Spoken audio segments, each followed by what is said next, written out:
سید المرسلین وخاتم نبیین ابی القاسم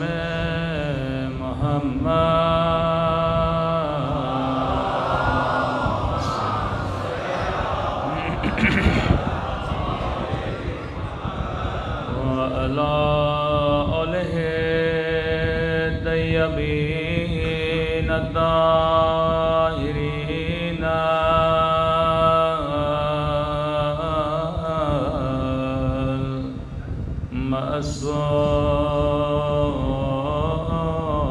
المعصومين. سب مل کے دعا امام زمان. اللهم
برحمتک یا ارحم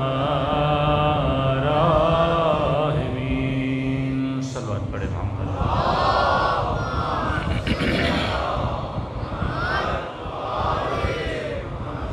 بسم اللہ الرحمن الرحیم. رب اشرح لی صدری ویسر لی امری واحلل عقدۃ من لسانی یفقهوا قولی. اما بعد فقد قال سبحانہ وتعالی فی محکم کتابہ بسم اللہ الرحمن الرحیم. بقیت اللہ خیر لکم ان کنتم مؤمنین. صلوات پڑھیں محمد وعلی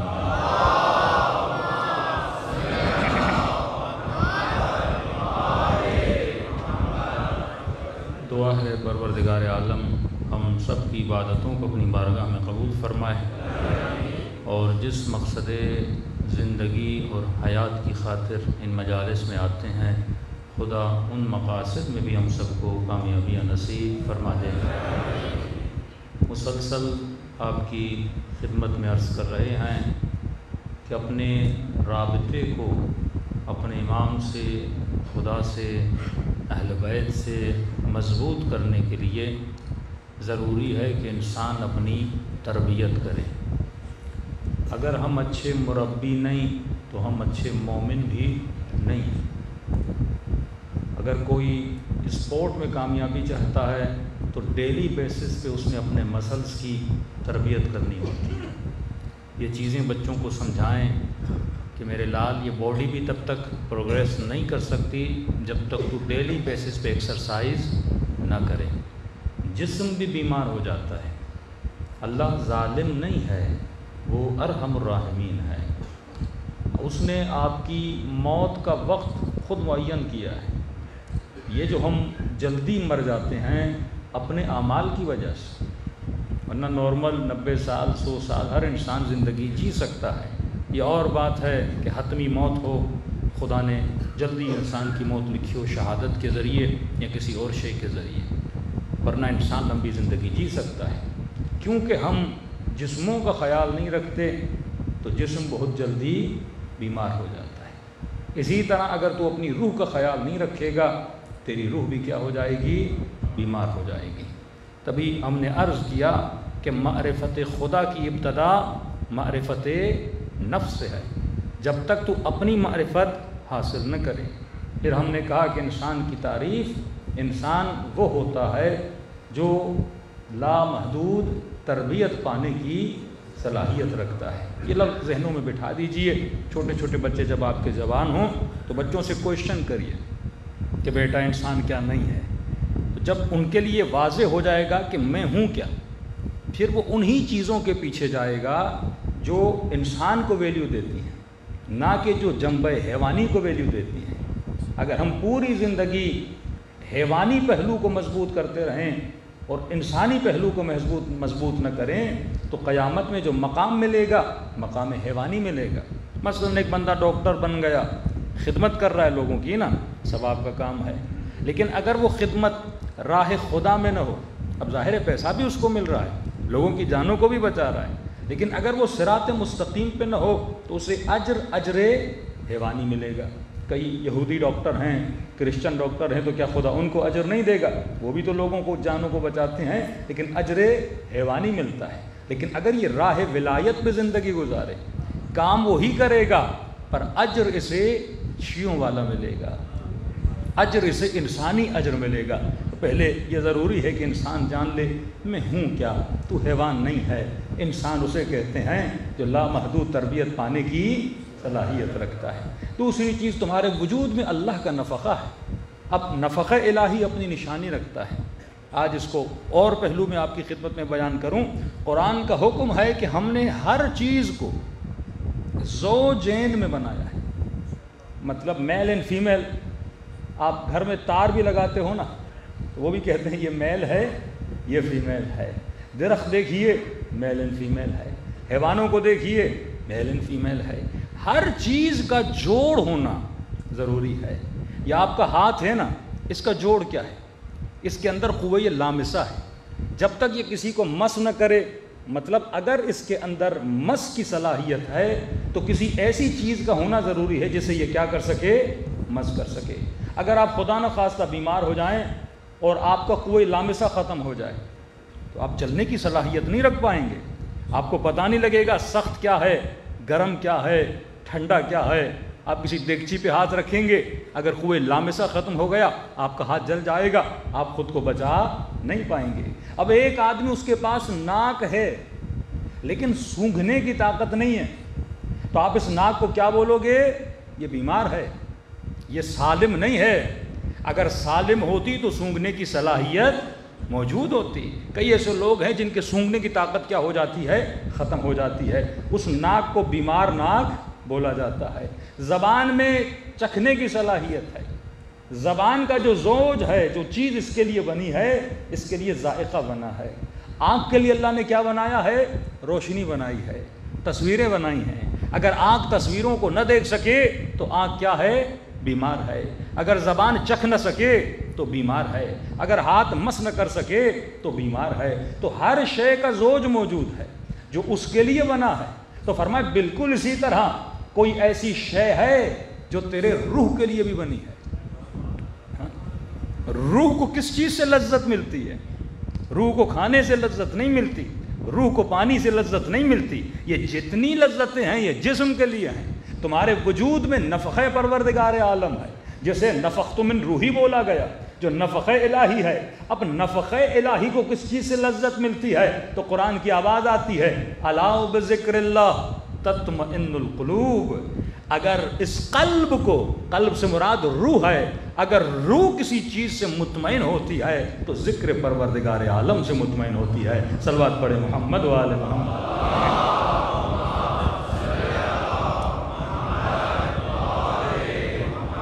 تبھی عام انسان مقام تعجب میں آ جاتا ہے کہ مولا علی کے پاؤں میں تیر لگتا ہے، اور اصحاب نے کہا یا رسول اللہ تیر نکالیں یا نہ نکالیں؟ کہ ابھی نہ نکالنا، جب علی مصلی عبادت پہ کھڑا ہو جائے۔ اور کہتے ہیں مولا نماز پڑھتے رہے اور انہوں نے تیر نکال دیا، علی کو پتہ بھی نہ لگا کہ تیر نکلا ہے یا نہیں نکلا، کیونکہ روح کس کے عشق میں مبتلا تھی؟ اپنے خالق کے عشق میں مبتلا تھی۔ روح بنی ہی اس لیے ہے کہ یہ کس سے ملے؟ اللہ سے ملے۔ اب بالکل اسی طرح معصومین فرماتے جس طرح تو اپنے بدن کی پرورش کرتا ہے، اسے جوان کرتا ہے۔ صلوات پڑھے محمد و آل محمد۔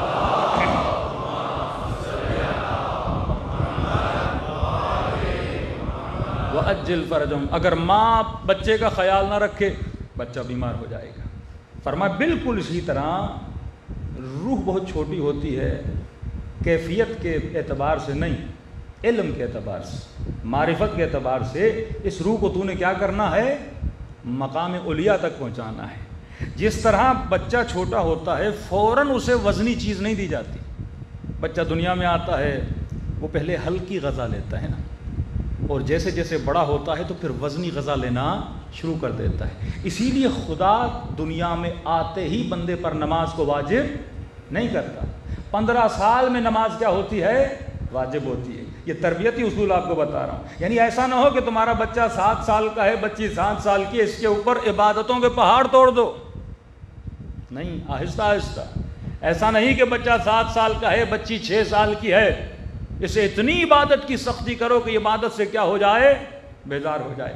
کل میں نے مثال دی نا، پہلے ہی دن سورہ بقرہ پڑھا دو اور دوسرے دن سورہ فیل پڑھانا شروع کر دو۔ کئی ایسے والدین ہیں جو تربیت میں غلطی کرتے ہیں۔ روح کو آہستہ آہستہ، جس طرح بچے کو پہلے ماں دودھ پلاتی ہے 1.5-2 سال تک، اس کے بعد اسے کیا دیتی ہے؟ سخت غذا دیتی ہے۔ کئی لوگ مجلسوں میں آتے ہیں اور ذکر محمد اور آل محمد سنتے ہیں اور اچانک دل کرتا ہے کہ ہم کثرت سے کیا کریں؟ عبادت کریں۔ 20 دن کرتے ہیں، اس کے بعد پھر بھاگ کے کیا ہو جاتے ہیں؟ چلے جاتے ہیں۔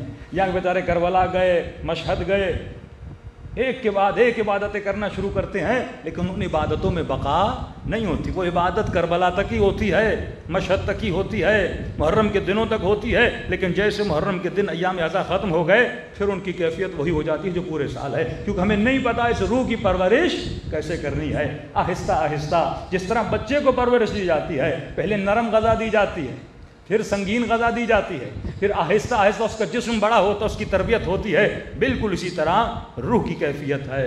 کہ مولا علی کا ایک فرمان ہے کہ جب لوگوں کو عبادت کی کثرت میں پاؤ، ہمارے تصور کثرت عبادت کا نہیں ہے، کہ جب لوگوں کو کثرت عبادت میں پاؤ تو مولا فرماتے ہمارے شیعہ کثرت عقل میں جاتے ہیں۔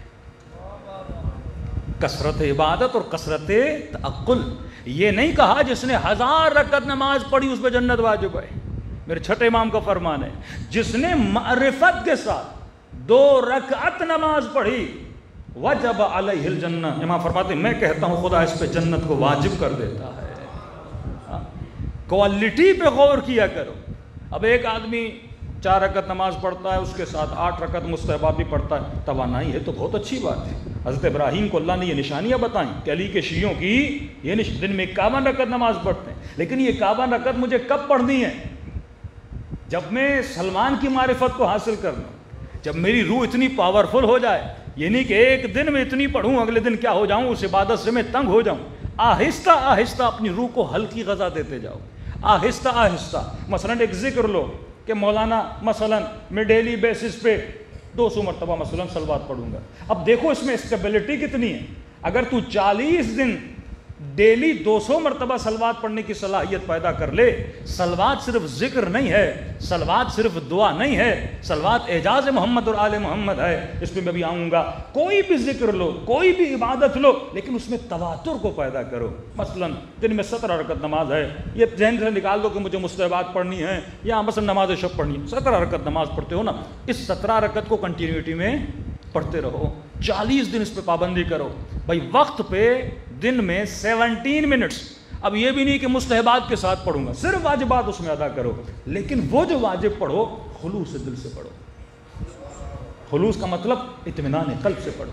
آیت اللہ نراکی اور آغا دستغیب ایک مسئلہ دیتے تھے، کہتے تھے نماز میں توجہ کا ہونا ضروری ہے، کہ اگر توجہ نہیں ہے تو نیت کرنے سے پہلے 5 منٹ مصلی پہ کھڑے ہو جاؤ۔ نیت کرنے سے پہلے 5 منٹ 6 منٹ 4 منٹس مصلی پہ کھڑے ہو جاؤ اور متوجہ کرو کہ تو کون ہے اور کس نے تجھے مہمان بنا کے بلایا ہے۔ اللہم صلی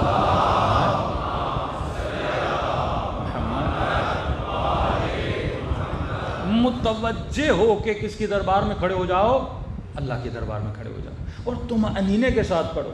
بعض لوگ اتنی اسپیڈ میں پڑھتے ہیں نا، ان کو سمجھ آتا ہے اور ملائک بولیں گے ہماری سمجھ میں بھی نہیں آ رہا، یہ کون سی عربی پڑھ رہا ہے بندے خدا۔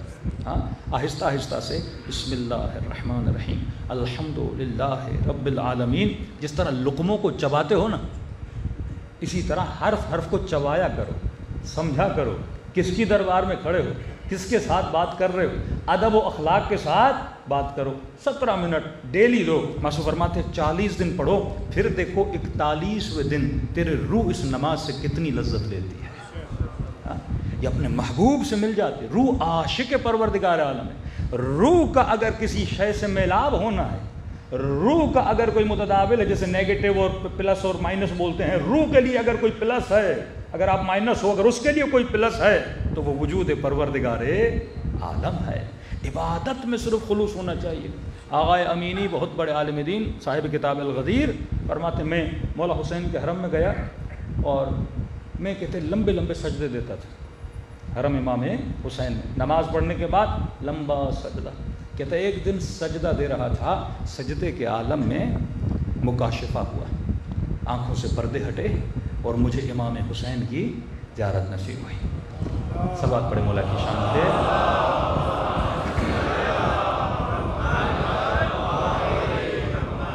مولا کے امام نے فرمایا امینی لمبے لمبے سجدے دینے ہیں تو گھر میں دیا کرو، میرے حرم میں اتنے لمبے سجدے نہ دیا کرو۔ کہ مولا کیوں؟ کہ کہیں ایسا نہ ہو کہ شیطان تیرا شکار کر لے، تو شیطان کے لیے طعمہ نہ بن جائے، تو اس کا شکار نہ بن جائے۔ کیوں؟ جب آدمی لمبے لمبے سجدے دے گا، یہ کن کے سامنے دے رہا ہے؟ لوگوں کے سامنے دے رہا ہے۔ کہا عبادت لمبی اگر کرنی ہے تو لوگوں کے سامنے نہ کیا کرو، اللہ کے سامنے اکیلے میں تنہائی میں کیا کرو۔ بہترین معاشقہ تنہائی میں ہوتا ہے۔ اللہ کو بھی کیا پسند ہے؟ بندے کی تنہائی پسند ہے۔ اور رات کے اندھیروں میں جب بندہ اللہ سے بات کرتا ہے نا تو اس وقت بہترین، جب تو کثرت سے نکل کر عالم وحدت میں جاتا ہے۔ کائنات میں ہر شے کا زوج ہے، وہ واحد وجود ہے پروردگار عالم جو احد ہے، جو واحد ہے، جو تنہا ہے، جو اکیلا ہے۔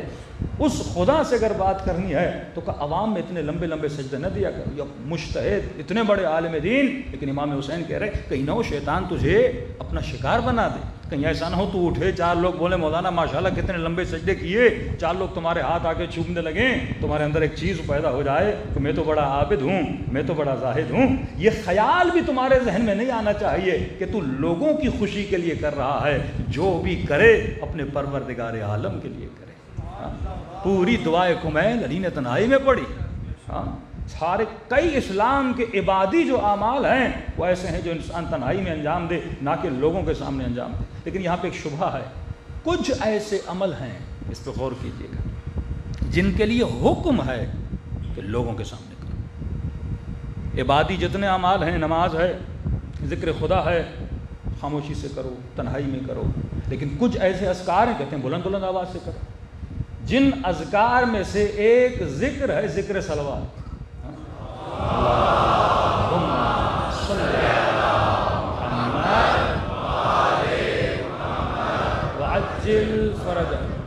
کچھ اذکار ہیں جو حکم ہے کہ تنہائی میں کرو، جیسے لمبی لمبی عبادتیں، لمبے لمبے سجدے، اللہ کی دربار میں راز و نیاز، انفاق کرنا، کسی یتیم کی مدد کرنا، کسی غریب کی مدد کرنا، یہ سارے آپ کو ملتے ہیں کہ مولا علی رات کے اندھیروں میں جاتے تھے، کہ یہاں تک فرمایا اگر کسی کی مدد کرتے ہو تو مثال دی کہ اگر سیدھے ہاتھ سے دیتے ہو تو تیرے الٹے ہاتھ کو پتہ نہ لگے، نہ کہ مسجد میں اعلان ہو فلاں صاحب نے 2 لاکھ روپے دیے مسجد کی ٹائل کے لیے، اس کے تو پر نکل آئیں گے نا۔ 500 لوگوں کو پتہ چل گیا جناب نے 2 لاکھ روپے دیے ہیں مسجد کی ٹائل کے لیے، مسجد کے پنکھے کے لیے، مسجد کی اے سی کے لیے۔ کہتے نہیں مولانا ہم لوگوں کو انکریج کر رہے ہیں، تو نام کیوں لیتے ہو؟ کوئی ایک مومن نے دیے، ڈاکٹر صاحب نے دیے، انجینئر صاحب نے دیے، کرنل صاحب نے دیے، جنرل صاحب نے دیے، تو نام کیوں لے رہے ہو بھائی؟ آپ بول دو ایک مومن تھا بیچارہ، اس نے اتنے دیے۔ آپ بھی مومنوں میں شمار ہونا چاہتے ہو تو اپنا نام اس میں کیا کرا دو؟ شامل کرا دو۔ اس سے اور اس کے اندر کیا پیدا ہوگی؟ ریاکاری پیدا ہوگی۔ اچھا ڈاکٹر صاحب کی اتنی ویلیو ہو گئی، 20 لوگوں کو پتہ چل گیا 2 لاکھ دیے ہیں، میں کیوں پیچھے رہ جاؤں؟ کمپٹیشن آپ کا بتا دو میں نے 3 لاکھ دیے ہیں، اگلا بولے گا میں نے 4 دیے ہیں۔ وہ مسجد کا بانی تو خوشی ہوگا نا کہ پیسے پڑ رہے ہیں، یہ اپنی کمپٹیشن میں مسجد کا فائدہ کرے جا رہے ہیں، لیکن اپنی آخرت کو کیا کر رہے ہیں؟ تباہ کر رہے ہیں۔ روایت کے جملے ہیں، جب کوئی بندہ ایک نیکی کرتا ہے، مثلا کسی غریب کی مدد کی اس نے، کسی یتیم کی مدد کی اس نے، اللہ اپنے ملائکوں اور فرشتوں کو کہتا ہے اس ایک نیکی کے بدلے میں 70 نیکیاں لکھو۔ مثلا آپ نے ایک نیکی کی، اللہ حکم دیتا ایک نیکی کے بدلے میں 70 نیکیاں لکھو۔ اور معصوم فرماتے ہیں اگر وہ اپنی نیکی کا اظہار کسی کے سامنے کر دیتا ہے، اللہ کا حکم ہوتا ہے ملائکو جو 70 تھا اس کو پھر کیا کر دو؟ 1 کر دو۔ فرمایا اگر دوبارہ یہ اپنی نیکی کا کسی سے ذکر کرتا ہے کہ میں نے فلاں صاحب کی مدد کی، فلاں کے جہیز میں مدد کی، فلاں اسکول میں فیس نہیں تھی میں نے اس کی مدد کر دی، ہاں فلاں مسجد میں مدد کی، اب اللہ کی آواز آتی ہے وہ ایک نیکی مٹا کے اس کی جگہ پہ گناہ لکھ دو، کیونکہ اس نے میرے لیے نہیں کیا، اس نے ریاکاری کے لیے کیا۔ آغائے نراکی کے ایک استاد تھے، ان کو انہوں نے خواب میں دیکھا کہ بتائیے قبر کی پہلی رات جو سوال و جواب ہوئے، کون سی نیکیاں آپ کے کام آئیں؟ کون سی نیکیاں آپ کے کام آئیں؟ انہوں نے کہا ملائکوں نے پوچھا کہ کیا لے کر آئے ہو؟ میں نے کہا میں نے اتنی کتابیں لکھی ہیں۔ کہ اس کا اجر تو اللہ نے آپ کو دنیا میں دیا، آپ نے کتاب لکھی، اس سے آپ کو کیا ملی؟ شہرت ملی، مرید بڑھے، شاگرد بڑھے۔ کہ میں نے فلاں فلاں جگہ پہ یہ کیا، کہ اس کا اجر بھی خدا نے آپ کو دنیا میں دے دیا۔ کوئی ایسی نیکی بتاؤ جو تم نے صرف پروردگار عالم کے لیے کی ہے۔ کہتے ہیں میری ایک ایسی نیکی تھی جس کا میں نے زندگی میں کبھی سوچا بھی نہیں تھا۔ کہ ایک خاتون تھی، اس کے ہاتھ میں ایک بچہ تھا، وہ بیوہ خاتون، یتیم بچہ اس کی گود میں تھا۔ کہتا ہے وہ غربت کی وجہ سے اپنے بچے کے لیے پھل لے نہیں پا رہی تھی، بچہ ضد کر رہا تھا کہ ماں مجھے سیب لے کر دو، لیکن اس کے اندر استطاعت نہیں تھی وہ اپنے بچے کے لیے سیب لے۔ میں نے یہ منظر دیکھ لیا، بچہ بار بار روتا ہوا سیب کی طرف انگلی کر رہا تھا کہ مجھے کیا چاہیے؟ سیب چاہیے۔ کہتا ہے اتنے میں نے سیب لیا، نہ دکاندار کو پتا تھا، نہ ماں کو پتا تھا، نہ لوگوں کو پتا تھا۔ چلتے چلتے وہ سیب میں نے کس کے ہاتھ میں دے دیا؟ بچے کے ہاتھ میں دے دیا۔ ملائکوں نے کہا یہی ایک سیب ہے جس نے تجھے قبر کی پہلی رات بچایا ہے۔ جب تو نے دیا کسی کو پتا نہیں تھا، بس تیرے خدا کو پتا تھا، اور ایک ایسی نیکی جو تجھے یاد بھی نہیں تھی۔ تو ہمارے کئی ایسے اعمال ہیں جو کس کے لیے ہوتے ہیں؟ پروردگار عالم کے لیے ہوتے ہیں، وہ ہمیں کام آتے ہیں۔ تو حکم اسلام ہے کہ جو بھی کرو اس میں ریا شامل نہ ہو، صرف پروردگار عالم کے لیے کرو۔ لیکن کچھ ایسے اعمال ہیں، میری مائیں بہنیں نوجوان غور سے سنیں، جن کے لیے حکم ہے ان کو الگ اعلان کرو، کیونکہ وہ عمل نہیں ہے، وہ اسلام کی پہچان کہلاتا ہے، جسے ہم شعائر اللہ بولتے ہیں۔ جیسے کعبہ ہے، جیسے رمی جمرات ہے، جیسے سعی صفا و مروہ ہے۔ حج کوئی اکیلا چھپ کے کرنے نہیں جاتا، ایک ایسا عمل ہے جو اجتماعی ہے۔ کیوں؟ کیونکہ اس عمل کا اثر کس پہ ہوتا ہے؟ سوسائٹی پہ ہوتا ہے۔ کئی ایسے اعمال ہیں جو آپ کی پہچان ہے، مثلا محرم کے مہینے میں جلوس کا نکالنا، اسے آپ کہتے ہیں شاعر حسینی ہے۔ یہ ایک ایسا عمل ہے جو دنیا کو بتانا پڑتا ہے کہ اس ملک میں شیعہ کتنے ہیں، جیسے آپ پاور شو بولتے ہیں۔ جب تک آپ یہ عمل نہیں کرو گے دنیا کو پتہ نہیں لگے گا شیعوں کی تعداد کتنی ہے، شیعوں کا پاور کتنا ہے۔ جیسے ذکر صلوات ہے، جیسے ذکر یا حسین ہے، جیسے علم کا لگانا ہے، یہ سارے کس میں آتے ہیں؟ شاعر حسینی میں آتے ہیں۔ اور خواتین کے لیے کہہ رہا ہوں، جیسے پردے کا کرنا ہے، یہ بھی شعائر اللہ میں سے ہے۔ مثلا آپ یہاں سے یورپ چلے جائیں اور اس روڈ پہ آپ کو ایک خاتون نظر آ جائے جس نے دوپٹہ پہنا ہوا ہے، تو فوراً آپ کا ذہن کہاں جائے گا؟ خاتون کی طرف نہیں جائے گا، اسلام کی طرف جائے گا۔ کبھی کبھی آپ کا کوئی عمل کس کی پہچان بن جاتا ہے؟ اسلام کی پہچان بن جاتا ہے۔ آپ چلے گئے، سارے انگریز نے کسی سے پوچھا آپ کا نام کیا؟ اس نے کہا میرا نام مثلا رضا ہے، میرا نام جواد ہے۔ تو یہ نام بھی جو اپنے بچوں کے رکھتے ہو، یہ بھی شاعر میں شمال ہے۔ آج بعض شاعر اسلام دن بدن ان کا رنگ کیا ہوتا جا رہا ہے؟ دھیما ہوتا جا رہا ہے، اور دشمن اسی رنگ کو دھیما کرنا چاہتا ہے، دشمن اسی چیز کو ختم کرنا چاہتا ہے۔ آج میری بچیوں کو فخر کرنا چاہیے اگر تیرے سر پہ دوپٹہ ہے اور تیرے بدن پہ چادر ہے، اس پہ شرمانا نہیں چاہیے کہ اگر میں کسی یونیورسٹی میں جا رہی ہوں ساری لڑکیاں بد حجاب ہیں لیکن تیرے سر پہ چادر ہے. وہ کس کی نمائندگی کر رہی ہے؟ شیطان کی. تو کس کی نمائندگی کر رہی ہے؟ سیدہ زینب کی نمائندگی کر رہی ہے. اس پہ شرم کیسا؟ آج شیعہ جوان جب روڈ پہ نکلے اس کا حلیہ ایسا ہونا چاہیے وہ شاعر اسلام کا اعلان کرے. آج ہم کس کو کاپی کر رہے ہیں؟ کیا نظام طاغوت کو کاپی کر رہے ہیں یا فکر امام کو کاپی کر رہے ہیں؟ مسلم جوان کی شکل سے پتہ لگے یہ مسلمان ہے. مسلم خاتون کے لباس سے لگے یہ مسلمان ہے. آج اس لباس کو ختم کیا جا رہا ہے. آج اس شاعر کو ختم کیا جا رہا ہے. ایک خاتون تھی فرانس اس کا نام تھا. کہتی ہیں کہ الجزائر پر قبضہ کرنے سے پہلے الجزائر میں حجاب بہت تھا. اتنا حجاب تھا کہ خواتین اپنے چہرے کا بھی وہاں پہ پردہ کرتی تھی. کہ کوئی خاتون ایسا نہیں تھا کہ وہ چہرے کا پردہ نہ کرے پورے الجزائر میں. تو یہ خود اپنی کتاب میں لکھتی ہے کہ ہم نے الجزائر کی عورتوں کو کیسے تباہ و برباد کیا. کہا وہاں ریولیوشن لانے کے لیے، ویسٹرن انقلاب لانے کے لیے، بد حجابی اور اوریانی پھیلانے کے لیے ہم نے اور کچھ نہیں کیا. کہ پھر تم لوگوں نے کیا کیا؟ کہ ہم نے فرانس سے کچھ عورتوں کو اٹھایا اور ان کی ڈیوٹی یہ تھی وہ بن کے سنور کے بد حجاب ہو کے الجزائر کی گلیوں میں گھومیں. بس یہ ان کی ڈیوٹی تھی. روڈوں پہ گھومیں، گلیوں میں گھومیں. کہا اتنی بار ان کو گھمایا گیا کہ وہاں کی عورتوں نے ان کو دیکھا، آہستہ آہستہ ان کا حجاب کیا ہو گیا؟ کم ہوتا گیا. اس کو شریعت میں کہتے ہیں قبح گناہ. اسے کہتے ہیں غیرت دینی. کہ امام حسین کا خون کھول جاتا تھا جب کوئی مخالفت پروردگار عالم کرتا تھا. آج بے دینی اور بے دینی کو دیکھنا اور بے دینی کا ہونا یہ میرے لیے کوئی بڑی بات نہیں ہے.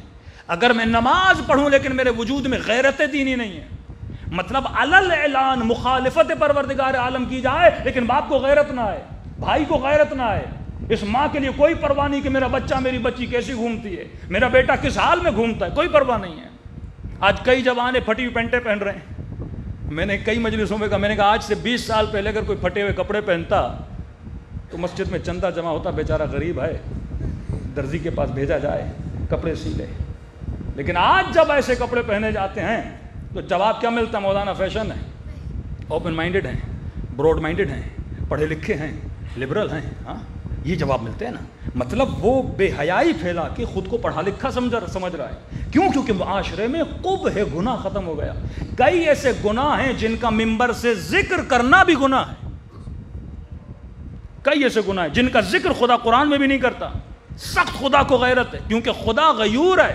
سب سے سخت سرین سزا اگر خدا نے قرآن میں دی ہے وہ زانی کو دی ہے، اور زانی سے زیادہ سخت سزا خدا نے دی ہے جو زنا محسنہ کرتا ہے. وہ خدا جو ارحم الراحمین ہے اتنی سخت سزائیں کیوں سنا رہا ہے؟ کیونکہ خدا غیور ہے اور اہل بیت اسی کے نمائندے ہیں. حسین بھی غیرت اللہ کا نام ہے، علی بھی غیرت اللہ کا نام ہے. اگر تمہارے وجود میں غیرت دینی نہیں ہے، ایسی عورتوں کو محلے میں گھمایا گیا، اس سے کیا بنا؟ لوگوں کے اندر سے قبح گناہ ختم ہو گیا. ضروری نہیں آپ کسی جوان کو کہو گناہ کرو، نہیں، اسے اتنا گناہ دکھاؤ کہ اس کے لیے گناہ نہ رہے.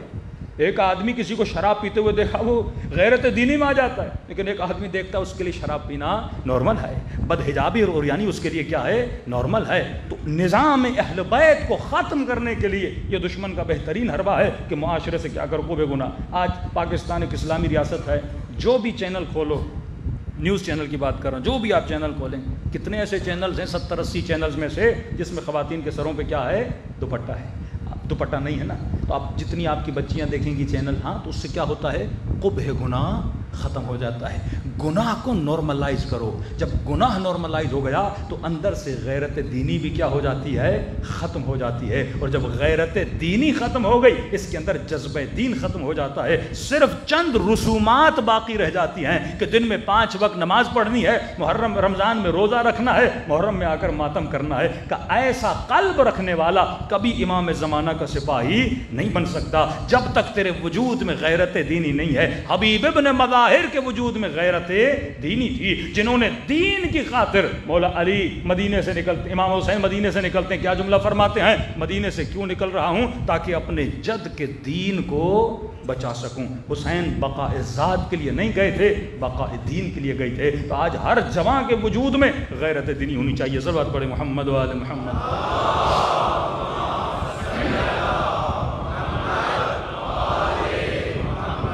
کل کی مجلس میں نے تقریباً اسی میں پڑھا کہ اپنے بچوں کو باہر پڑھانے کے لیے بھیجو، بزنس کے لیے بھیجو، لیکن فیملیز کو کبھی وہاں پہ شفٹ نہ کیا کرو۔ شاید کئی لوگوں کو میری بات بری بھی لگی ہو، کیونکہ جو آلریڈی وہاں بھیج چکے ہیں یا جن کی نسلیں پل رہی ہیں تو یقیناً کسی کو برا بھی لگ جاتا ہے۔ لیکن مجھے فون آیا یورپ سے، چند لوگوں کے فون آئے۔ ایک مومن نے کوریا سے فون کیا کہ مولانا میں نے پاسپورٹ کی خاطر کورین عورت سے شادی کی اور تھوڑا بہت مسلمانوں سے انسپائر تھی، تو اس نے لٹری لکھا کہ میں مسلمان ہو گئی ہوں اور شادی ہو گئی۔ کہ شادی کے 4 سال بعد اللہ نے، ظاہر شادی کرو گے تو بچہ تو ہوگا، 2 سال بعد اللہ نے بچہ دیا، تقریباً 3 سال بعد اس نے حجاب چھوڑ دیا، 4 سال بعد بولنے لگی مجھے تو یہ دین سمجھ میں نہیں آتا، میں نے تو ایسے ہی شادی کرنے کے لیے تم سے بول دیا تھا، اب نہ میں اللہ کو مانتی ہوں، کچھ کسی کو نہیں مانتی، بس سارے انسان ہیں، میں سبھی کو مانتی ہوں۔ مولانا میرا کیا ہوگا؟ میں نے کہا بیوی مرتد ہو گئی ہے، اور جب مرتد ہوتی ہے تو آٹومیٹیکلی طلاق ہو جاتی ہے۔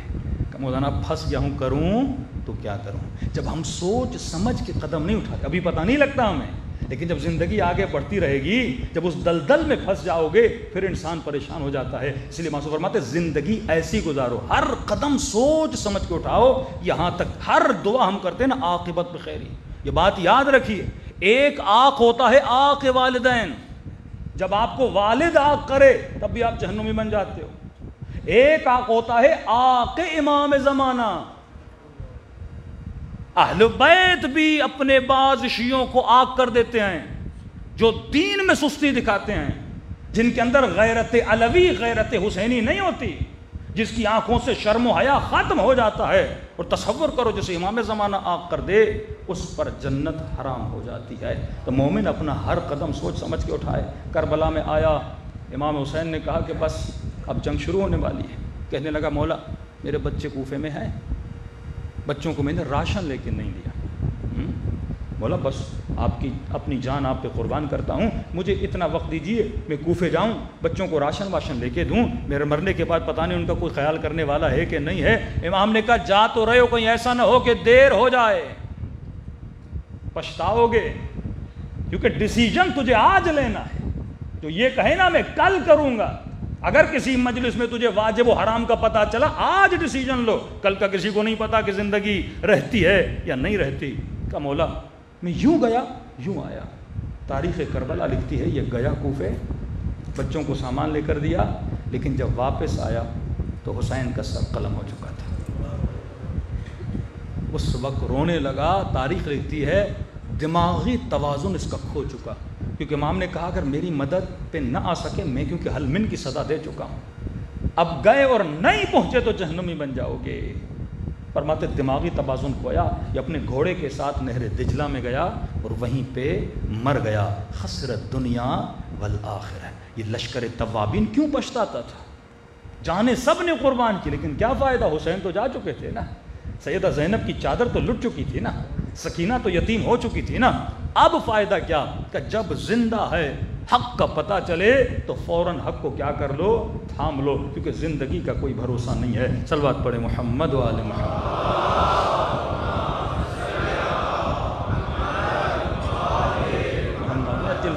آج 2 بڑے حملے ہیں، شرعاً میرے اوپر واجب ہے میں ان چیزوں کو بیان کروں۔ کل امام زمانہ مجھ سے پوچھیں گے تو معاشرے میں برائی دیکھ رہے تھے اور لوگوں کو بتایا کیوں نہیں؟ جو نسلیں تباہ ہو چکی تو وہ تو ہو چکی، لیکن جو نسلیں ہماری جوان ہو رہی ہیں، سوشل میڈیا کے ذریعے سے مجھے سن رہے ہیں، قرآن اور اہل بیت کے بعد سب سے بڑی امانت جو خدا آپ کو دیتا ہے وہ آپ کی اولاد ہے۔ یہ ذہن میں رکھیے، اگر اولاد کی آپ نے تربیت نہیں کی، ان کی سوچوں کو ڈیولپ نہیں کیا، ان کو سپاہی نہیں بنایا اپنے امام وقت کا۔ آج دشمن نے مولوی کو مولوی سے لڑا دیا ہے نا، دشمن بڑا تیز ہے، اس نے بریلوی کو شیعہ سے لڑایا، وہابی کو شیعہ سے لڑایا، اہل حدیث کو مثلا دوسرے سے لڑایا، یہاں پہ مقلد کو اخباری سے لڑایا، مقصر بنایا، غالی بنایا، نصیری بنایا، اتنے فرقے بنائے تاکہ یہ آپس میں کیا کرتے رہیں؟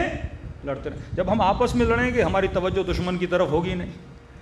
آج بڑے سے بڑا مفتی جو ٹی وی پر بیٹھا ہے یا جس نے یوٹیوب چینل اور ٹک ٹاک کھولا ہوا ہے، ساری تنقید ان کی ساری توپیں کس کی طرف ہیں؟ شیعوں کی طرف۔ اور ہمارے بعض نادان مولوی وہ بھی یوٹیوب پر بیٹھے ہیں، ان کی ساری توجہ کیا ہے؟ بس یہ دیکھیں کہ وہ مولانا کیا بولتا ہے، ایک جملہ نکالو اور آدھے گھنٹے کی تقریر اس پہ کر دو۔ یہ نہیں کہ قوم کا جوان کہاں جا رہا ہے، قوم کہاں جا رہی ہے۔ یہ نہیں کہ صرف شیعہ نوجوان گمراہی کی طرف جا رہے ہیں، کہ اہل سنت کے جوان گمراہی کی طرف نہیں جا رہے، کہ اہل سنت کے جوانوں کو گمراہی کی طرف نہیں لے جایا جا رہا۔ اگر یہ سارے علماء مل جائیں اور مل کے فحاشی کا مقابلہ کریں، مل کے بے حیائی کا مقابلہ کریں تو سارے لوگ دیندار بن جائیں۔ لیکن ہم نے فرقہ واریت میں زیادہ توجہ دی ہے، لوگوں کی تربیت پہ کم توجہ دی ہے۔ اب انہوں نے کس پہ توجہ دی؟ جو بے دین بچے تھے ان پہ توجہ دی۔ تو ظاہر ہے اس ملک کی جو کریم ابھر کے اوپر آئے گی وہ ساری لبرل مائنڈ سیٹ کی ہوگی نا، دینی مائنڈ سیٹ اوپر نہیں آئے گا۔ جتنا دینی مائنڈ سیٹ تھا اس کو یا جہادی بنا دیا، یا لڑانے کے لیے ادھر ادھر بھیج دیا، یا اسے خودکش بمبارمنٹ بنا دیا، یہ اس کو گالی دے وہ اس کو گالی دے، یعنی ہماری ساری انرجی کس پہ لگا دی؟ نیگیٹیوٹی پہ لگا دی۔ اور وہاں پہ جو بچی کچی لبرل مائنڈ سیٹ تھا اس کو انہوں نے اوپر لا دیا۔ تو اس طرح سے قوموں کو کیا کیا جاتا ہے؟ تباہ و برباد کیا جاتا ہے۔ آپ کے مائنڈ سیٹ کو چینج کیا جاتا ہے، جو چیز اہم ہے وہاں سے آپ کو ہٹایا جاتا ہے، جو مومن اہم اور مہم کے فرق کو سمجھ سکے۔ یہی جو امام حسین کہہ رہے ہیں میری مدد کرو، بچوں تک راشن پہنچانا بھی اہم ہے، لیکن اس سے مہم کیا تھا؟ حسین کی سکینہ کو بچانا۔ Important, in most important. وہ جوان جو یونیورسٹی میں کالج، اگر ان دو چیزوں کے فرق کو نہ سمجھ سکو کہ اس وقت میری زندگی میں امپورٹنٹ موسٹ امپورٹنٹ کیا ہے۔ بندہ ٹی وی دیکھ رہا ہے، اذان کی آواز آ رہی ہے، ٹی وی پہ کوئی بہت اہم ڈسکشن چل رہی ہے، وہ بھی امپورٹنٹ ہے، لیکن اذان کی آواز سنی، وہ کیا ہے؟ موسٹ امپورٹنٹ ہے۔ رات کو 2 دن کے بعد تمہاری یونیورسٹی میں ایگزام ہے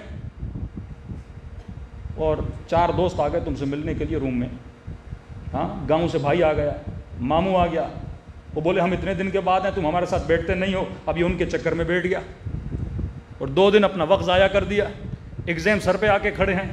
یہ جو مسٹیکس ہم کرتے ہیں نا کہ اس وقت میری زندگی میں موسٹ امپورٹنٹ کیا ہے، بھائی کو بولو بھائی اس وقت موسٹ امپورٹنٹ ایگزام کی تیاری ہے، موسٹ امپورٹنٹ مجھے اپنے بچوں کی ایجوکیشن ہے، تربیت ہے۔ جب ان 2 چیزوں کے فرق کو ہم نہیں سمجھ پاتے تب ہم زندگیوں میں کیا کرتے ہیں؟ مسٹیک کرتے ہیں۔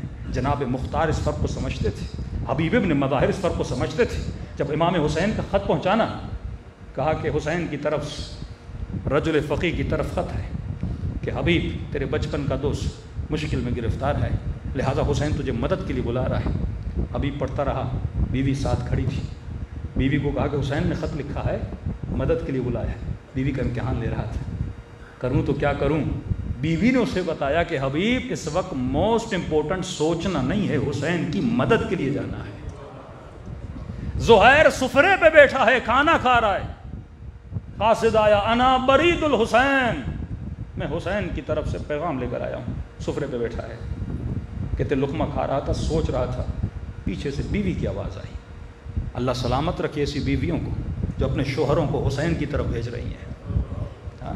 میں اکثر مومنوں کو کہتا ہوں کہ اگر مطیع، متقی، پرہیزگار بیوی اللہ نے تجھے دی ہے، اس کا ایک بال بھی دنیا کی گندی سینکڑوں عورتوں کے برابر، اس سے زیادہ ارزش رکھتا ہے۔ اگر خدا ایسی بیوی کسی کو عطا کرے، ایسی بیٹی کسی کو عطا کرے، تو یہ سوچ رہا تھا، پیچھے سے اس نے آواز دی، انا برید الحسین۔ بیوی نے کہا زہیر سوچ کیا رہے ہو جب تجھے پتا بھی ہے کہ حسین ہے کون؟ سیدہ شباب اہل الجنت ہے۔ حسین کا قاصد کھڑا ہے اور تو سفرے پہ بیٹھ کے کھانا کھا رہا ہے اور سوچ رہا ہے۔ بیوی نے اسے اٹھایا اور بتایا کہ اس وقت تیری زندگی میں موسٹ امپورٹنٹ کیا ہے۔ جب ہمارا خطیب بھول جاتا ہے کہ مجلس میں کون سے ٹاپک موسٹ امپورٹنٹ ہیں اور امپورٹنٹ ہیں، ہاں خیبر پڑھنا امپورٹنٹ ہے، لیکن موسٹ امپورٹنٹ کیا ہے؟ وہ طاقت و شجاعت جو علی کے وجود میں تھی، اسی شجاعت کو اپنے جوانوں کے دلوں میں پیدا کرو۔ ہم نے خیبر سن کے نعرے مارے، خمینی نے خیبری شیعہ پیدا کیے۔ ایسے خیبری شیعہ تم نے کتنے پیدا کیے؟ ایسے خیبری شیعہ جو لبنان میں ہیں، ایسے خیبری شیعہ جو کہاں پر موجود ہیں؟ یمن میں موجود ہیں، جو دنیا کی طاقتوں کا مقابلہ کر رہے ہیں۔ یہ جرت کہ آج ہم نے اپنے جوان کے دل میں پیدا کی۔ یہ علم کی محبت جو علی ابن ابی طالب کے وجود میں تھی کہ ہم نے اپنے جوانوں کے دلوں میں پیدا کی، یہ اصل مقصد امام حسین تھا جس سے ہم قوموں کو دور لے گئے، کیونکہ ہم امپورٹنٹ اینڈ موسٹ امپورٹنٹ کے فرق کو نہیں سمجھ سکے۔ صلوات پڑھے محمد و آل محمد۔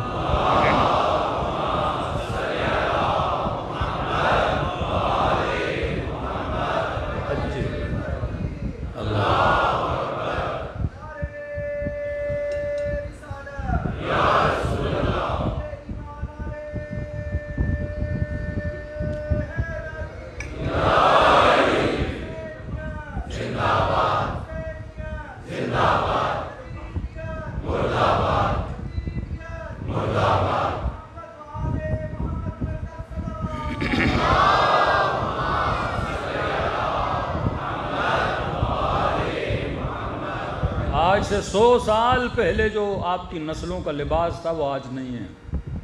کہ آج جو مولانا حضرات لباس پہنتے ہیں نا، ابا قبا، 100 سال پہلے خراسان میں سب لوگ یہی لباس پہنتے تھے۔ آج یہ مختص ہو گیا کس کا؟ مولویوں کا۔ یعنی یہ لباس، سر پہ امامہ رکھنا، سر پہ ٹوپی رکھنا، یہ لباس اسلامی تھا نا، لیکن بائی ٹائم کیا ہو گیا؟ ختم ہو گیا۔ بہترین لباس خدا نے پاکستانی قوم کو دیا، لیکن ہم سارے پینٹ شرٹ کی طرف فوراً چلے جاتے ہیں۔ آپ کے لباس میں یعنی پہچان آپ کی اپنی ہونی چاہیے۔ آپ شعائر اسلامی کو کیا کریں؟ بلند کریں۔ آج میری مائیں بہنیں غور سے سنیں، خدا را ایسے لباس نہ پہنا کریں جس سے امام زمانہ ناراض ہو۔ یہ زمانہ تبرج کا، کوئی نہیں بچا، اس تبرج سے مولوی تک نہیں بچے۔ یہ زمانہ دکھاوے کا زمانہ ہے، یہ زمانہ ظاہر پرستی کا زمانہ ہے۔ کبھی بھی ایسے رنگ برنگی لباس جس کے ذریعے لوگوں کو اٹریکٹ کیا جائے۔ ہاں، حجاب اسلامی کلائیوں تک، ٹخنوں سے نیچے شلوار ہونی چاہیے، لیکن میں نے کئی جگہوں پہ دیکھا یہ بھی ایک ویسٹرن مائنڈ سیٹ ہے کہ سر پہ دوپٹہ ہے لیکن نیچے سے تنگ لباس پہنا ہوا ہے، کیونکہ ہم نے آج تک فلسفہ حجاب کو نہیں سمجھا۔ فلسفہ حجاب یہ کہ آدمی کھلا لباس پہنے جس سے اس کے بدن کا سائز کسی کو پتہ نہ لگے۔ یہ وہ لباس ہے جو لباس زینبی ہے۔ نازک لباس نہ ہو جس سے بدن نظر آئے۔ میک اپ کرنا خواتین کے لیے کسی بھی مجتہد و مرجع سے پوچھیں حرام ہے۔ نامحرم کے سامنے ہلکے سے ہلکا میک اپ کر کے بھی جائے تو یہ حرام ہے۔ مجلس حسین میں میک اپ کر کے آئے، پورے روڈ پہ جب آ رہی ہے اللہ کی لعنت اٹھاتے ہوئے مجلس تک بندہ آتا ہے۔ کوئی ایک مجتہد دکھا دے جس نے اجازت دی ہو۔ تمام مراجع فرماتے ہیں میک اپ کرنا نامحرم۔ کیوں میک اپ انسان کرتا ہے؟ تاکہ میں زیادہ خوبصورت دکھوں۔ کیوں دکھوں؟ کسے دکھاؤں؟ سامنے نامحرم لوگ ہیں تو میک اپ کرنے کی اجازت صرف اپنے شوہر کے سامنے ہے، کسی غیر کے سامنے نہیں ہے۔ یہ کام ہماری بچیوں کو پتہ نہیں ہے، اور افسوس ایک بچی نے کہا مولانا آپ ہمیں کہہ رہے ہیں یہ جو آج کل ممبر پہ خطیبائیں آ رہی ہیں، جن کے یوٹیوب پہ مجلسیں آ رہی ہیں، تو یہی تو سر پیٹنا ہے نا کہ دین پڑھ کے لیکن ممبر پہ بندہ بے دینی پھیلائے، یہ خود عذاب خدا خرید رہی ہیں۔ ایسے ذاکرین کے لیے علماء فرماتے ہیں قیامت میں اشد عذاب ہے، جنہوں نے دین کو مذاق بنایا، جنہوں نے شریعت کو مذاق بنایا، اور واقعاً یہ ہو چکا ہے۔ ایسے لوگوں کو ممبر پہ لانا، ایسی خطیباؤں کو ممبر پہ لانا جو فقہ اور شریعت کی خلاف ورزی کریں۔ اگر خواتین میں ہے تو کوئی مسئلہ نہیں ہے، میک اپ بھی کیا ہوا ہے تو کوئی مسئلہ نہیں ہے، لیکن اگر ان کی ویڈیو بن رہی ہے، یوٹیوب پہ جا رہی ہے، نیچے میں کمنٹس پڑھتا ہوں کہ کمنٹس 5 عورتوں کے کمنٹس ہوتے ہیں، 200 مردوں کے کمنٹس ہوتے ہیں۔ کیا یہ آنکھوں کی اندھی ہیں؟ یہ نہیں دیکھ رہی کہ ہماری ویڈیوز جب وہاں پہ جاتی ہیں، جب آپ مجلس پڑھتے ہو، آپ ہلتے ہو، آپ ہنستے ہو، آپ مختلف ادائیں اس مجلس میں دکھاتے ہو، یہ ساری ادائیں مرد دیکھ رہے ہیں، اور نیچے سارے کمنٹس مردوں کے ہیں۔ کتنے مرد ہیں جو مجلس حسین کے ذریعے کیا کر رہے ہیں؟ گناہ کر رہے ہیں۔ کسی مرد کو اجازت نہیں ہے کسی خاتون کی آواز کو بھی سنے۔ کیوں حرام ہے اسلام میں؟ نوحہ پڑھنا کسی خاتون کے لیے، اکیلی اگر پڑھتی ہے تو حرام ہے۔ پھر یہ کیا کرتی ہیں؟ 4-5 کھڑی ہو جاتی ہیں کہ اب حرام سے ہم بچنا چاہتی ہیں۔ ریزن کیا ہے؟ شہرت۔ ریزن کیا ہے؟ لوگوں کے زیادہ سے زیادہ لائک ملیں۔ ریزن کیا ہے؟ ہمیں زیادہ سبسکرپشن ملے۔ ریزن کیا ہے؟ ہم مشہور ہو جائیں۔ یعنی شہرت کے لیے دین کو تباہ کیا جا رہا ہے، شہرت کے لیے اپنے امام زمانہ کو ناراض کیا جا رہا ہے۔ یہ سمپل سی چیزیں ہیں۔ اب پورے عراق گھومیں، ایران گھومیں، پورے عراق میں مجھے ایک یوٹیوب پہ دیکھیں کوئی عراقی خطیبہ ہو جس کی ویڈیو ہو، کوئی ایرانی خطیبہ ہو جس کی ویڈیو ہو، کوئی لبنانی خطیبہ ہو جس کی ویڈیو ہو، کیونکہ وہاں انہوں نے دین کو سمجھا ہے اور صحیح طریقے سے دین پہنچا بھی رہے ہیں۔ لیکن یہاں ممبر پر بیٹھ کر دین اسلام کی کیا کی جا رہی ہے؟ مخالفت کی جا رہی ہے۔ آیت اللہ العظمی نراقی ماؤں بہنوں کے لیے واقعہ سنا رہا ہوں۔ بہت بڑے عالم دین، 100 سال سے زیادہ ان کی ایج تھی، 100 سال سے زیادہ۔ آغا بہجت ان سے ملنے جاتے تھے. آغا طباطبائی صاحب مکاشفہ تھے, بہت نیک اور بہت عارف عالم دین تھے. ان کی کتابیں آپ خریدیں, روح پرور کتابیں ان کی موجود ہیں. آغا نراکی کی بیٹی تھی, ظاہر شادی شدہ تھی, ان پہ حج واجب ہوا, حج واجب ہو گیا. اب شوہر کیونکہ حج کر کے آئے تھے, یہ مستطیع تھیں, حج واجب ہو گیا, گورنمنٹ کی طرف سے الاٹ ہوا. اب یہ اپنے والد کے پاس آئیں اور کہنے لگی کہ بابا میں آج تک اکیلی سفر پہ نہیں نکلی. یہ بھی غیرت مند خاندانوں کی نشانی ہوتی ہے کہ وہ کسی محرم کو باپ کے ساتھ, بھائی کے ساتھ بیٹیاں جاتی ہیں, کہ میں آج تک اکیلی سفر پہ نہیں گئی. اب ظاہر شوہر حج کر کے آیا, میں کیسے جاؤں؟ پھر دوسرے آیت اللہ تھے شہرستانی, ان کی فیملی جا رہی تھی. انہوں نے کہا بیٹی ان کی فیملی جا رہی ہے, آپ اس فیملی کے ساتھ مل کے جائیں. کہا ٹھیک ہے بابا. یہ حج پہ گئیں. اب حج آپ کو پتہ ہے ایک ایسا مقام, جب آپ طواف کرتے ہیں تو مرد اور عورت سارے ایک گہما گہمی ہوتی ہے, ایک رش ہوتا ہے. تو کہتی ہیں کہ میری اس فیملی کے ساتھ بنی نہیں, کیونکہ جب مجھے بیت اللہ جانا تھا تو ان کا موڈ نہیں ہوتا تھا, جب ان کا موڈ ہوتا تھا تو میں تھکی ہوتی تھی, تو ایک طرح سے بنی نہیں ہماری. جس دن حج تھا تو خود جب واپس آئی تو انہوں نے اپنے والد کو قصہ بتایا کہ بابا جب حج کا دن آیا تو میں نے دیکھا لوگوں کی اتنی بھیڑ ہے. میں نے کہا پروردگارا میں آج تک نامحرموں کے بیچ میں نہیں گئی, اوپر سے تیرا حج ہے, حج بھی واجب ہے, طواف ہے, طواف بھی واجب ہے, لیکن میں اپنے حیا کا کیا کروں, میں اپنی عفت کا کیا کروں, میں آج تک اتنی بھیڑ میں نامحرموں کے سامنے نہیں گئی. تو کہتی ہیں بابا جب میں گئی تھی نا, آپ نے مجھے ایک ذکر بتایا تھا, یا حفیظ یا علیم. یا حفیظ تو باپ نے بھیجا تھا, بیٹی کوئی مسئلہ ہو تو یہ ذکر کرتی رہنا, یعنی اے حفاظت کرنے والے, اے میرے وجود کے حال کو جاننے والے, ہر چیز کا علم تو رکھتا ہے کہ میرے اندر کیا ہے, تم ہی میری حفاظت کر سکتا ہے. کہ بابا میں پریشان ہو گئی, میں حج نہیں کر پائی, لوگ طواف کر رہے تھے, وہیں پہ رک گئی, اور رکنے کے بعد میں نے کہا یا حفیظو یا علیمو. میں نے کہا مولا امام زمانہ پوری زندگی میں نے ایسے گزاری جیسے آپ نے کہا, اب اس مقام پہ آ کر پریشان ہو گئی ہوں, میں کروں تو کیا کروں. کہتے اتنے میں لوگوں کے بیچ میں سے آواز آئی, جس نے حجت خدا کے ساتھ حج کرنا ہے, جس نے حجت خدا کے ساتھ حج کرنا ہے وہ آ جائے. کہتا جیسے میں نے آواز سنی, 3 لوگ تھے, ان کے سامنے ایک نورانی وجود تھا. جیسے آواز آئی میں اس آواز کو سن کے دوڑی, اور وہ جو ایک وجود حج کر رہا تھا میں اس کے پیچھے کھڑی ہو گئی. 3 لوگ, ایک بندہ ادھر, ایک بندہ ادھر, ایک بندہ میرے پیچھے, ایک طرح سے حصار بن گیا. میں اس بزرگ شخصیت کے پیچھے کھڑی, کہ اتنی رش میں نے اتنے سکون سے طواف کیا. آغا نراکی پوچھتے بیٹی تجھے یاد ہے طواف؟ کہتی بابا مجھے یاد نہیں ہے, کیونکہ اس میں اتنی ہیبت تھی, مجھے نہیں پتا کہ میں نے یہ طواف کیے تو کیسے کیے. کہ جب طواف کر لیے پھر کہ جس نے حجر اسود کا بوسہ لینا ہے وہ آ جائے. کہتی وہ بھیڑ ہٹ گئی, میں نے حجر اسود کا بوسہ لیا, پھر جہاں پہ کھڑی تھی واپس آ کر وہیں پہ کھڑی ہو گئی. جب ہوش میں آئی تو میرے امام میری نگاہوں کے سامنے اوجھل ہو چکے تھے. یا نراکی کا بیٹا سنا رہا ہوں, جو انسان اپنے دین کی اتنی حفاظت کرتا ہے پھر اس کی حفاظت کا ذمہ ولی خدا کی ذمہ داری ہے. صلوات پڑھے محمد و آل محمد.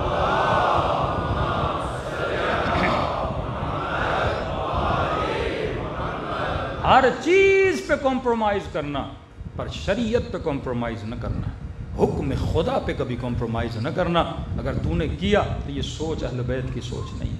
حسین نے سر کٹا کے بتایا, اے خدا میرا سر کٹتا ہے تو کٹ جائے, لیکن تیری شریعت کو پامال ہونے نہیں دوں گا. سکینہ نے تماچے کھائے,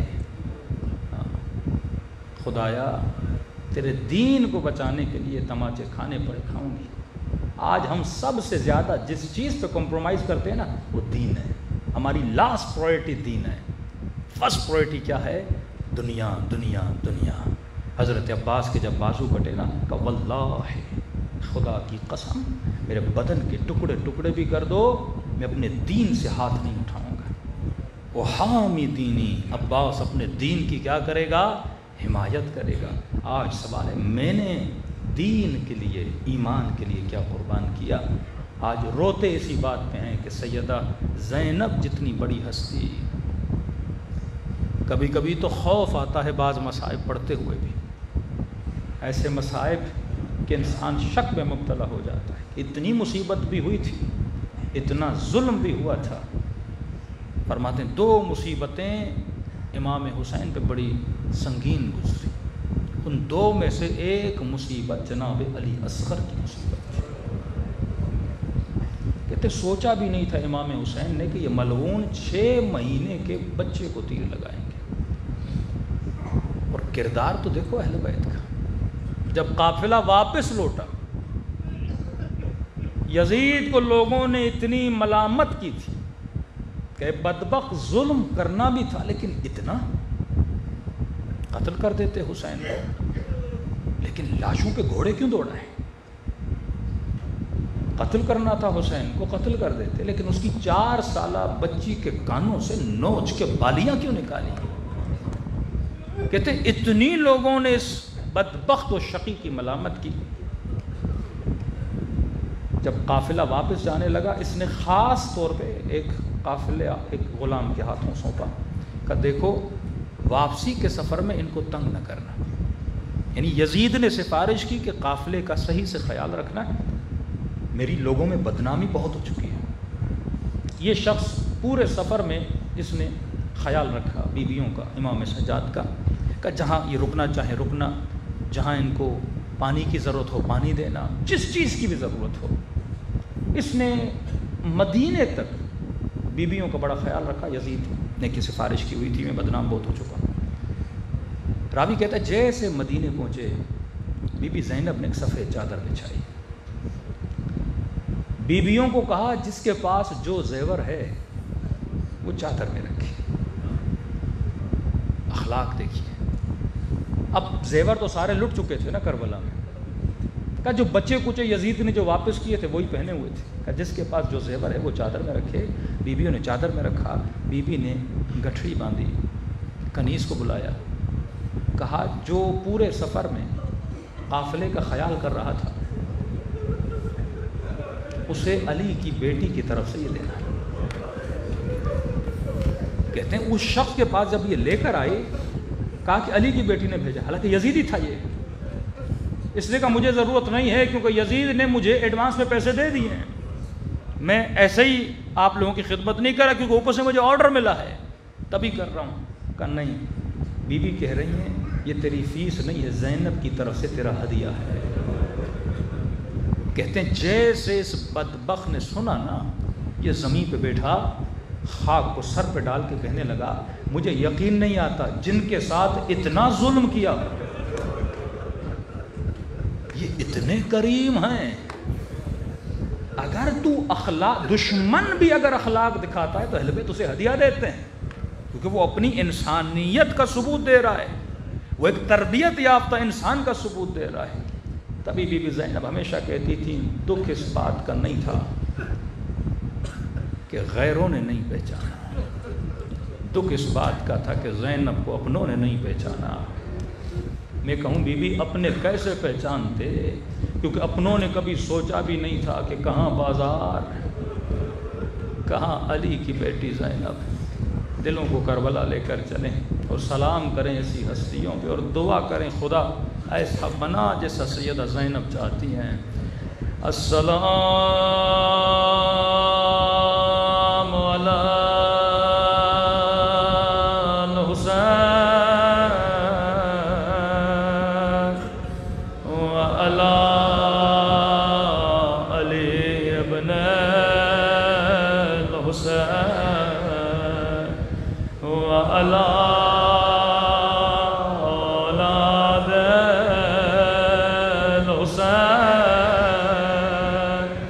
وعلی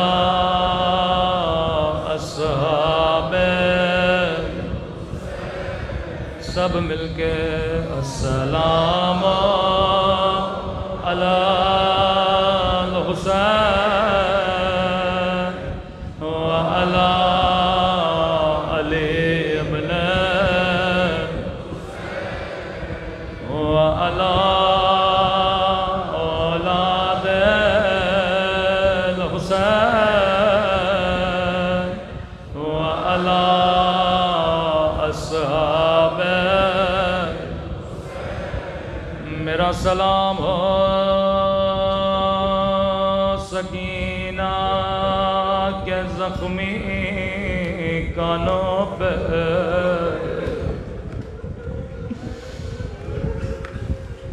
اللہ کسی بچی کو بابا کا زخمی جنازہ نہ دکھائے، میرے اللہ تجھے واسطہ اس درد بھرے منظر کا، جب سکینہ نے اپنے ہونٹوں کو بابا کی کٹی گردن پہ رکھا، رو کے کہنے لگی بابا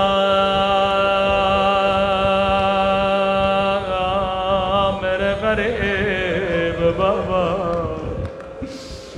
بابا تیرے گردن کی رگیں کس نے کاٹی؟ اللہ آپ سب کو ننھی سی قبر سکینہ کی زیارت نصیب کرائے۔ روایت کے جملے امام حسین واجب نماز مسجد میں پڑھتے تھے، یہ بھی تربیتی نقطہ ہے، مولا حسین سے سیکھیے۔ واجب نماز مسجد میں پڑھتے تھے لیکن مستحب نماز گھر میں جا کے پڑھتے تھے۔ صحابی نے کہا مولا مستحب بھی مسجد میں پڑھیے، امام نے کہا نہیں، گھر میں سکینہ میرا انتظار کرتی ہے۔ اتنی الفت ہے امام حسین مسجد میں لوگوں کے ساتھ، گھر میں سکینہ کے ساتھ۔ یہ بچی بابا کے آنے سے پہلے 2 مصلے بچھاتی تھی، اکیلی مصلے پہ بیٹھتی تھی، ابھی میرا بابا آئے گا۔ بچپن سے ننھی سی بچیوں کو عادت دلایا کرو، حسب عادت، بڑے سخت جملے روایت کے، حسب عادت جب عاشورہ کا دن آیا، شام غریب آئی، نماز عصر کا وقت ہوا، بچی نے خیمے میں 2 مصلے بچھائے، مصلے پہ بیٹھ کے ننھے سے ہاتھوں کو اٹھایا، میرے اللہ میرے پردے سے بابا کی خیر ہو، میرے اللہ میرے پیاسے بابا کی خیر ہو، لیکن بابا آتے تو کیسے آتے؟ راوی کہتا ہے اچانک بچی کو کسی کے چلنے کی آواز آئی، دوڑی دوڑی خیمے سے باہر گئے، شاید میرا بابا آیا، لیکن سنو گے سکینہ نے کیا دیکھا؟ ایک مرتبہ دیکھا شمر ہے ہاتھ میں تازیانہ،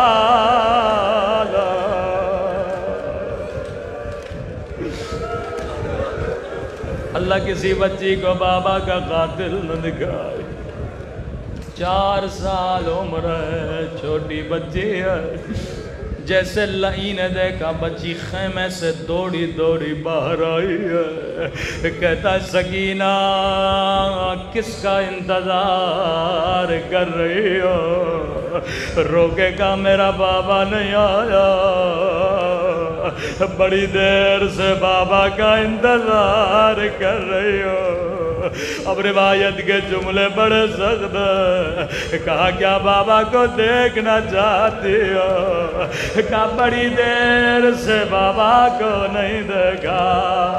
راوی کہتا ہے ملوم کے ہاتھ میں حسین کا کٹا ہوا زر تھا، زر کو بچی کی طرف پھینکا، اے شمر تیرے ہاتھ کٹ جاتے تو کبھی میرے مولا کا سر نہ پھینکتا۔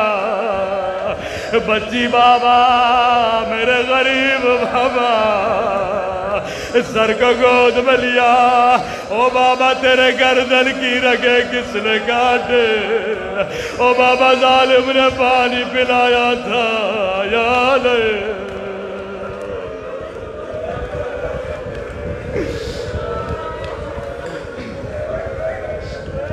اب یہ میرا تصور ہے، روایت کے جملے نہیں، شاید بچی نے پیار میں بابا سے کچھ باتیں کی ہو، سر کو گود میں لیا، کہا بابا میرے غریب بابا، او میرے 3 دن کے پیاسے بابا،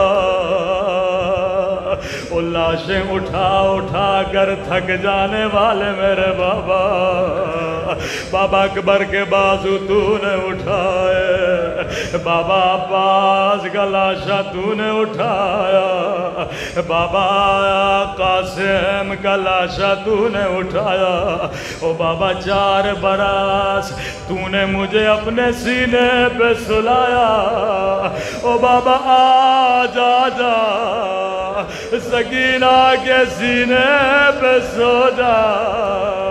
آیت اللہ مظاہری فرماتے بچی بابا سے پیار کر رہی تھی، یہاں شمر آگے بڑھا، بچی سے بابا کا سر چھینا، اتنے زور سے تماچے مارے کہ سکینہ بے ہوش ہو گئے۔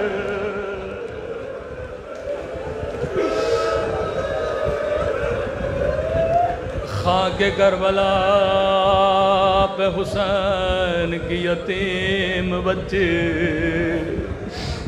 بے ہوش پڑی ہے، بی بی زینب جیسے خیمے میں پہنچی، کیا دیکھا؟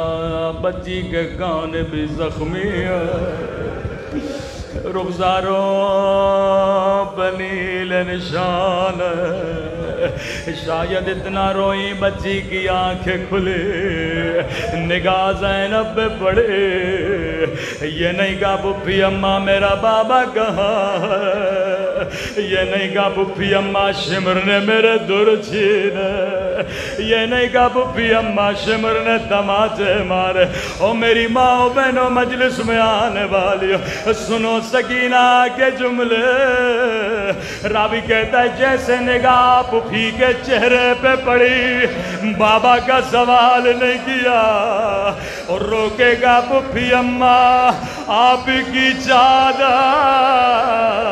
کہاں ہے؟ زینب نے کہا سکینہ جو شمر تیرے در لے گیا میری چادر بھی لے گیا، کبھی مجلس میں بے پردہ ہو کر نہ یا کرو، ننھی سی سکینہ کا دل دکھتا ہے۔ الا لعنت اللہ علی القوم الظالمین۔ اے خدا حسین کی یتیمہ بچی کا باعث جس مومن نے التماس سے دعا کہا، بلخص مجھے خدا ان کی دعاؤں کو قبول فرما، جب اولاد ہیں انہیں اولاد نیک و صالح عطا فرما، جو بیمار شفا کاملہ عاجلہ نصیب فرما، جس کو روزی اور رزق میں پریشان ہے خدا ان کی پریشانی کو دور فرما۔ ربنا تقبل منا انک انت السمیع الدعاء۔